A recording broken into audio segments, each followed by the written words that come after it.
कोई बाघ रहेगा तो उसके सामने बकरी तो हम नहीं बांधेंगे। अच्छा। वो यूनिवर्सिटी चलाते हैं जो मुझे सर्टिफिकेट देंगे कि मेरा कैरेक्टर ठीक है या मेरा कैरेक्टर गलत है। हमारे गांव में पंचायत लेवल पर बहुत तरह की समस्याएं हैं, बहुत तरह के गंदगी हैं। उस गंदगी को साफ करना मुझे है। आप मतदान के माध्यम से क्यों ने वैसे मुखिया को हटाने का काम किए जो आज मुखिया को कोसते हैं, मुखिया को गलत ठहराते। और जनप्रतिनिधि अगर जनता से डरे रहेंगे तभी जनप्रतिनिधि सही से काम करेंगे। लेकिन मेरे यहाँ ये उल्टा वातावरण है, जनप्रतिनिधि से जनता डर रही है। हम शिक्षा के क्षेत्र से जुड़े हुए व्यक्ति हैं। आप अगर मदद करेंगे तो हम चुनाव लड़ेंगे, मदद ना करेंगे तो हम चुनाव नहीं लड़ेंगे। जी नमस्कार, स्वागत है आपका। मैं हूं अविनाश भट्ट, आप देख रहे हैं द न्यूज़ हॉल्ट।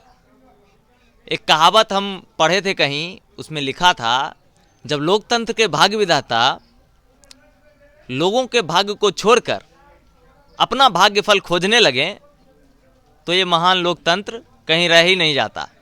माहौल यही है, पूरे हिंदुस्तान का माहौल है, पूरे बिहार का माहौल है और पंचायत चुनाव है जिसको आप कभी नहीं भी देखे होंगे। वो भी जनप्रतिनिधि बन के हमारे बीच है, ठीक है। मगर एक्सेप्शनल सब जगह भैया। कहीं वैसे भी लोग हैं जो काफ़ी इंटेलेक्चुअल हैं, काफ़ी पढ़े लिखे लोग हैं जिनको समाज की ज़रूरत है, और कहीं वैसे भी लोग हैं जिनको ना तो कभी समाज को वैसे लोगों की कभी ज़रूरत थी और ना कभी होंगी। आप समझ ही सकते हैं कैसे लोग हो सकते हैं वो। और रंग रंग के जनप्रतिनिधियों से, रोचक जनप्रतिनिधियों से मैं अपने तमाम दर्शकों को मिलवाता हूं। और जैकेट पहने हुए हैं, ठंडा का मौसम आ गया है, रात का समय है और रात में ही आ गए हैं। हमारे साथ एक बेहतरीन और रोचक जनप्रतिनिधि हैं और काफ़ी इंटेलेक्चुअल हैं। यही समझिए कि नाम के पहले डॉक्टर लगता है, समझ ही गए होंगे। जब डॉक्टर लग रहा है तो अच्छे ही आदमी होंगे ना। सर स्वागत है आपका द न्यूज़ हॉल्ट पर। जी नमस्कार सर, सबसे पहले ये बताइए कि आप लिखते हैं डॉक्टर प्रियव्रत कुमार, तो ये सर ये डॉक्टर कौन वाला है? एमबीबीएस वाला डॉक्टर है या फिर? नहीं, ये पीएचडी करके हम डॉक्टर बने हैं। पीएचडी करने के बाद ये डॉक्टरेट की उपाधि लगती है। बिल्कुल बिल्कुल। तो वही डॉक्टर का उपाधि मुझे लगा है। चलिए, तो सवालों का सिलसिला हम जारी करते हैं। हाँ, क्योंकि रात काफ़ी हो गई है और हम चाहेंगे कि वैसे वैसे मुख्य सवाल ही पूछे, है ना, जिसका प्रभाव आपके दर्शकों तक भी पड़े और आपके मानसिक पटल में क्या उसको लेकर उथल पुथल है उसके बारे में भी थोड़ा समझ पाएँ। सबसे पहली बात ये सर कि कोई भी आदमी जब पंचायत की राजनीति में आता है तो कहीं ना कहीं कुछ ना कुछ वैसी चीज़ें होती हैं जिसको देखकर उसे बर्दाश्त नहीं होता है ना, कि मुझे भी आना चाहिए, है ना। सर हम बचपन में और अभी भी हमारे पिताजी भी बोलते हैं कि politics is not for good man, not for gentleman, है, it is only for bullshit personalities. But हम जब आपकी तरह के लोगों को देखते हैं, जब इंटेलेक्चुअल लोगों को देखते हैं तो फिर पूछने का दिल कर जाता है भैया। जब लोग कहते हैं कि कीचड़ है तो फिर काहे आ गए इसमें आप? देखिए, कीचड़ तो है। हाँ? लेकिन ये है मेरा जन्मभूमि। अच्छा। और अपने जन्मभूमि से किसे ने प्यार होता है। और ये ऐतिहासिक गांव रहा है रामदीरी, और ऐतिहासिक गांव रामदीरी से मेरा काफ़ी लगाव रहा है।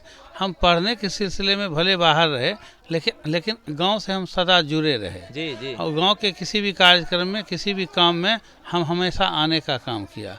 तो इसलिए हम गांव से काफ़ी जुड़े रहे। और गांव की व्यवस्था को सुधारने में सबसे बड़ी रोल पंचायती राज व्यवस्था की होती है। और पंचायती राज व्यवस्था इसलिए सरकार ने कायम किया कि गांव की कोई भी समस्या, जनता के बीच में कोई भी समस्या जब आती है तो उस समस्या को अपने सरकार के पास वो ले जाती है। सरकार और जनता के बीच में इतनी दूरी रहेगी, दिल्ली तक कैसे समस्या पहुंचेगी और एक आम व्यक्ति दिल्ली तक समस्या को कैसे पहुंचा पाएंगे? ये एक प्रश्न उठता है। अगर हमारी राजधानी पटना है, बिहार की राजधानी पटना है, तो रामदीरी की भी राजधानी पटना है, तो पटना तक भी समस्या पहुंचाना सबके बस की बात नहीं है। कोई वैसे बड़े बिरले होंगे हमारे गांव के जो अपनी हर कोई समस्या को सरकार तक तुरंत पहुंचा देते होंगे। लेकिन पंचायती राज व्यवस्था का मकसद सरकार का यही रहा कि गांव में ही सरकार बना देना। बिल्कुल बिल्कुल। अगर सर हम लोग कहते भी हैं सर, बोलने चलने की भाषा में जब इंटरव्यू करते हैं तो मुखिया प्रत्याशी को पूछ देते हैं कि सर आप अपनी गांव की सरकार कैसे बना रहे हैं, है ना। गांव में सरकार बनाने की बात जब आई तो इसलिए आई कि कोई भी सरकार की योजना गांव तक नहीं पहुंच पाती थी ठीक से, और उसका क्रियान्वयन सही तरीके से नहीं हो पाता था। इसलिए पंचायती राज की व्यवस्था सरकार ने किया। और उस पंचायती राज के व्यवस्था के बावजूद अगर लोगों तक, जन जन तक उनका निदान नहीं हुआ, और यहाँ के जो भी मुखिया हैं, जो भी वार्ड काउंसलर होते हैं, वार्ड सदस्य होते हैं, जन जन तक अगर उन्हें लाभ नहीं पहुंचा पाए, फिर पंचायती राज व्यवस्था का वहाँ गला घुट जाता है। ठीक है, तो भारतीय संविधान के अनुसार पंचायती राज व्यवस्था का जहाँ गला घुटे, वहाँ चाहिए कि जो जनप्रतिनिधि, चाहे मुखिया हो, सरपंच हो, कोई भी हो, अगर वो जन जन तक, जनता के बीच में उनकी समस्याओं का निदान नहीं कर रहे हैं, उनकी गलती का आभास जब ज्यों ही नज़र आए, तो उनके गलती का एहसास दिलाने के लिए जो लोकतंत्र में मतदान का जो सिस्टम है उसका प्रयोग करें, और मतदान के सिस्टम से वैसे जनप्रतिनिधि को तुरंत क्विक आउट करें, जिससे जनप्रतिनिधि को जनता से हमेशा डर बना रहेगा। और जनप्रतिनिधि अगर जनता से डरे रहेंगे तभी जनप्रतिनिधि सही से काम करेंगे। लेकिन मेरे यहाँ ये उल्टा वातावरण है, जनप्रतिनिधि से जनता डर रही है। उसका सबसे बड़ा कारण है हमारे यहाँ जनप्रतिनिधि का बदलाव मुखिया के लेवल पर आज तक हुआ ही नहीं है। अच्छा। है ना, एक ही परिवार के सदस्य, मोटा मोटी माँ, बेटा, पिताजी, इस तरह की पंचायती राज व्यवस्था, इस तरह के मुखिया सरकार के रूप में मेरे यहाँ कायम हैं। और लग गया है कि अब वो अपनी बपौती ताकत बना करके इस पद पर बने रहना चाहते हैं, और जनता रो रही है कि हमारे पास ये समस्या है, हमारे पास वो समस्या है। हम लोग जनता के बीच में जब जाते हैं तो बोलते हैं आज आप मुखिया को गलत ठहराते हैं, पहले तो आपने ही कहीं न कहीं गलती किया। जब उनके द्वारा गलती किया गया, आप मतदान के माध्यम से क्यों ने वैसे मुखिया को हटाने का काम किए, जो आज मुखिया को कोसते हैं, मुखिया को गलत ठहरा। जनता में सोच, जनता में ज्ञान का अभाव, जनता को हमेशा बरगलाने का जो काम किया जाता है, अगर जनता जागरूक होंगे, अगर जनता शिक्षित होंगे, तो मुखिया या कोई भी जनप्रतिनिधि जनता को चुनाव के वक्त गुमराह कर करके उनका वोट ना ले सकेंगे, और उनका वोट अगर ना लेंगे तो उनको हमेशा बदलने की प्रवृत्ति के सिस्टम पर जनता उनको बदलते रहेगी, और जनता जब बदलते रहेगी तो विकास का काम अपने आप होता रहेगा। चलिए, बहुत बहुत लंबा बोले सर, बहुत सटीक था। हम अपने दर्शकों को बताएं, देखिए ऐसे ही डॉक्टर नहीं लगा है, कितने इंटेलेक्चुअल हैं। इनके पहले सवाल के पहले स्टेटमेंट के बाद आपको समझ में आ गया होगा। दूसरा सवाल ये करना चाहूँगा सर कि आपकी पंचायत के मूलभूत आवश्यकताएं क्या है जो अभी तक यहाँ की जनता तक नहीं पहुँच पाई? देखिए, मूलभूत समस्या हर पंचायत में कुछ न कुछ है। हाँ। जो बुनियादी समस्या है उसमें कहीं न कहीं मुखिया हर जगह गलती तो कर ही रहे हैं, लेकिन बुनियादी समस्या से भी एक सबसे बड़ी समस्या खास करके जो मेरे पंचायत में है, वो बिहार के किसी पंचायत में न है। क्या है सर? रहेगा। क्या है? रोचक होगा तब। वो डर और भय का माहौल है, और डर और भय का माहौल बनने का सबसे बड़ा एक ही कारण रहा कि हमारे यहाँ के जो जनप्रतिनिधि मुखिया के रूप में जो हैं, वो इस तरह से स्थापित हो गए हैं, और इस तरह का विकास उन्होंने कर दिया जो विकास यहाँ नहीं होना चाहिए, उसकी कोई ज़रूरत नहीं थी, और वो विकास हो गया जिससे हमारा गांव त्राहिमाम की स्थिति में आ गई, और लोगों में डर और भय का माहौल हुआ। और उसके तह तक हम जाना नहीं चाहता हूँ। आप लोग मीडिया के आदमी हैं, दूसरे विश्वस्त सूत्रों से आप पता कर लीजिए कि हमारे यहाँ 20 साल 25 साल से क्या क्या हुई, किस तरह की घटनाएं हुई। इससे लोग काफ़ी स्तब्ध हैं, और जनप्रतिनिधि से, वैसे मुखिया के रूप में जो जनप्रतिनिधि हैं, उनसे बाहरी तौर पर काफ़ी डरते हैं, और अपने घर में ही खुल करके कोई बात करने को तैयार नहीं हैं।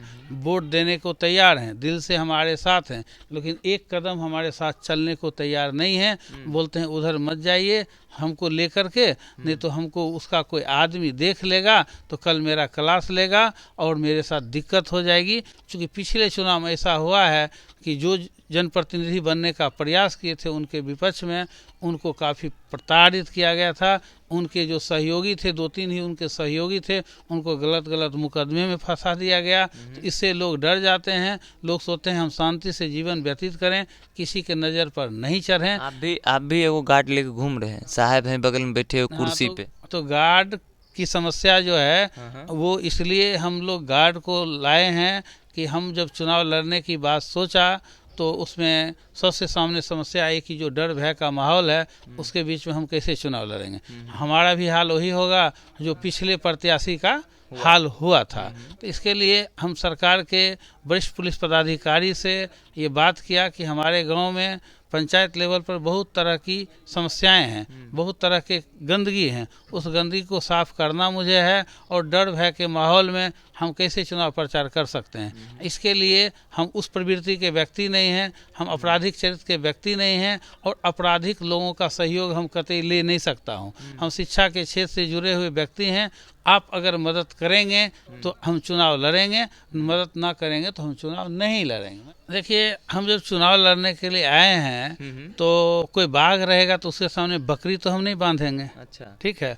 तो हम कोई गलत प्रवृत्ति के हैं तो गलत प्रवृत्ति के व्यक्ति को तो नहीं लाए, लेकिन हम कानून के क्षेत्र में सरकार के अफसरों का मदद लिया और सरकार ने मुझे पुलिस व्यवस्था की है और पुलिस व्यवस्था को मैं अपने साथ करके उनकी उस प्रवृत्ति को बैलेंस करने के लिए हमने पहले गार्ड को लाया है। चुनाव लड़ते हैं वहाँ कोई बाहुबली नहीं है। जब सरकार के पास खुद बल होता है तो कोई बाहुबल नहीं होता है और सरकार मुझे खुद बाहुबल की मदद सरकार की तरफ से जब हो रही है तो मुझे कोई दिक्कत नहीं है। फिर ये खबर सही है कि आपने सनहा दिया था कुछ लोगों के खिलाफ? चूँकि सनहा देना जरूरी है ना। अच्छा। सनहा अगर हम नहीं देंगे तो ये डर भय के वातावरण में चुनाव लड़ेंगे, किसी प्रकार की कोई घटना होगी तो उससे निजात पाने के लिए सनहा देना तो न्यायिक प्रक्रिया है। सनहा जो दिया गया और पुलिस मुहैया मुझे जो किया गया है इससे लोग घबरा गए हैं और उनको कहीं न कहीं लग गया है कि अब हम पूर्ण रूप से हारेंगे और प्रचंड मेरी हार होगी। क्योंकि एक इंटेलेक्चुअल क्लास के प्रत्याशी से मेरा मुकाबला हो रहा है तो मेरी छवि को धूमिल करने के लिए और मेरी प्रतिष्ठा को का हनन करने के लिए वो लोग जो हैं कुछ र्यूमर उड़ाने का काम कर रहे हैं। जैसे लेकिन कुछ तरह का र्यूमर, उसको खोलने की जरूरत नहीं है, जो भी र्यूमर है, लेकिन उनके द्वारा कोई भी रूमर जो उड़ाया जाएगा उसका 1% मेरे ऊपर बुरा प्रभाव नहीं पड़ेगा, बशर्ते कि उसका मुझे फायदा होगा, है ना। और उनके बारे में लोग को पता है कि वो किस प्रवृत्ति के हैं, मेरे बारे में लोग को पता है कि मैं किस प्रवृत्ति का हूँ। तो डिसाइड जनता करेगी ना, कि एक व्यक्ति मेरे बारे में डिसाइड करेगा, एक व्यक्ति मुझे सर्टिफिकेट देगा। क्या वो यूनिवर्सिटी चलाते हैं जो मुझे सर्टिफिकेट देंगे कि मेरा कैरेक्टर ठीक है या मेरा कैरेक्टर गलत है? कैरेक्टर सर्टिफिकेट सरकार देती है, कैरेक्टर सर्टिफिकेट यूनिवर्सिटी देती है। तो यूनिवर्सिटी के नज़र में, सरकार के नज़र में अगर हम अच्छा रहेंगे, कानून के नज़र में अच्छा रहेंगे तो कोई एक व्यक्ति मुझे गलत नहीं कर सकता है। और व्यक्ति के बाद हम जनता के बीच में आए हैं ना, जनता मुझे जिताएगी, वहाँ पर ये प्रमाणित हो जाएगा कि मेरा कैरेक्टर क्या है। सर, उस बात के लिए तो मैं आपको आश्वस्त नहीं कर सकता हूँ कि कौन जीतेगा कौन हारेगा, ये तो सर भविष्य के गर्भ में है ना।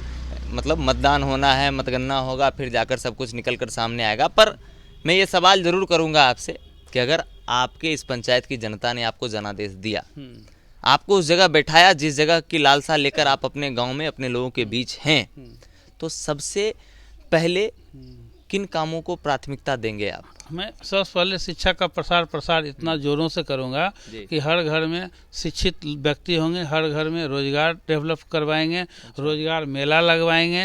रोजगार मेला में हर तरह के व्यक्ति हैं, कम पढ़े लिखे के लिए अलग रोजगार है, ज़्यादा पढ़े लिखे के लिए अलग रोजगार है, उससे ज़्यादा पढ़े लिखे के लिए अलग रोजगार है। और जो भी व्यक्ति हैं, जो भी स्टूडेंट हमारे गाँव में हैं, वो क्या क्या कर सकते हैं, उनको उस तरह से हम एग्रेसिव करेंगे। तुम्हारे लिए ये ज़्यादा ज़रूरी है, तुम इस ओर अपना झुकाव करो। इसके लिए हम सेमिनार करेंगे, वेबिनार करेंगे, माँ बाप के साथ बच्चों को बैठा करके उनको जागरूक करेंगे। अगर कोई पढ़ने में बिल्कुल अच्छा नहीं है तो कम से कम उनको सिपाही बनाने तक, मैट्रिक पास करवा करके, दलित पिछड़े टोली में कोई स्कूल नहीं जाता है, जबकि सरकार फ्री ऑफ कॉस्ट सबको शिक्षा दे रही है, फिर भी उसको जागरूक नहीं किया जा रहा है। ये काम किसका है? अगर उसके माँ बाप शिक्षित नहीं हैं, वो उसको खेत पर लेके चले जा रहे हैं, तो ऐसे स्थिति में जनप्रतिनिधि को आगे आकर के आना चाहिए और ऐसे बच्चे को स्कूल भेजना चाहिए कि नहीं चाहिए। लेकिन ऐसा नहीं करते हैं, इसलिए कि जनप्रतिनिधि को शिक्षा क्या होता है, शिक्षा की क्या परिभाषा होती है, ये पता नहीं है। डर भय के माहौल जो है उसको अगर समाप्त करेंगे तो 80% समस्या का निदान मेरे गांव में ऐसे ही हो जाएगा।